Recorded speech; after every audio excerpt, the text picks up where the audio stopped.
Hi అండి. ఈరోజు నేను ఉల్లిపాయ పులుసు ఎలా పెట్టాలో చూపిస్తానండి. మనకి ఇంట్లో కూరగాయలు లేనప్పుడు ఈ పద్ధతిలో చేసుకోవచ్చండి. దీనికి కావాల్సిన పదార్థాలండి: ఆనియన్స్, పచ్చిమిర్చి, కరివేపాకు అండి, అలానే మెంతులండి. మెంతులు వేసుకుంటే చాలా బాగుంటాయండి ఉల్లిపాయ పులుసుకి. చింతపండు పులుపు ఆల్రెడీ నేను తీసి పెట్టుకున్నానండి. వెలిగించుకోవాలండి. ఆల్రెడీ ఆయిల్ ఉందండి, హీట్ ఎక్కుతుంది. మనం ఆనియన్స్ వేసుకుందామండి.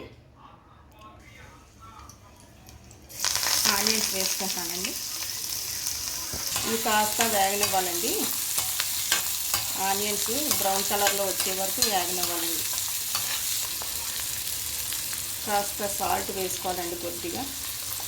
తర్వాత సరిపోకపోతే మనం వేసుకోవచ్చండి. తర్వాత మెంతులు వేసుకోవాలండి.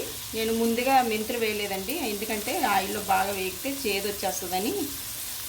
ఆనియన్స్ వేసాక మెంతులు వేసుకోవాలండి. చిటికెడు పసుపు అండి. పసుపు వేసాం కదండి. ఇప్పుడు కారం వేసుకుందామండి. సరిపడినంత కారం వేసుకోవాలండి. వేగిపోయిందండి. కాస్త వాటర్ వేసుకుందాం.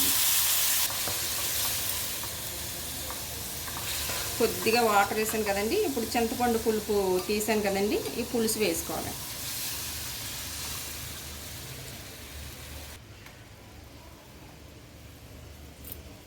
కాస్త బెల్లం వేయాలండి.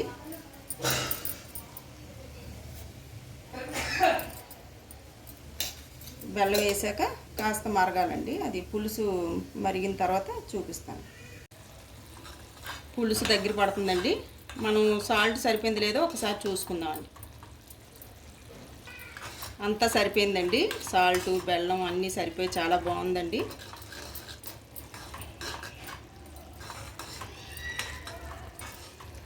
దగ్గరికి అయిపోయిందండి. స్టవ్ కట్టేద్దామండి.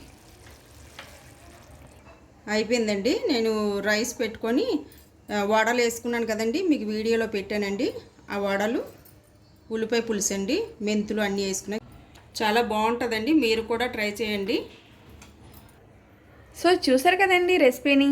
మరిన్ని రెసిపీస్ కోసం మా కేకే రెసిపీ హౌస్ ఛానల్ని సబ్స్క్రైబ్ చేసుకోండి. Thank you.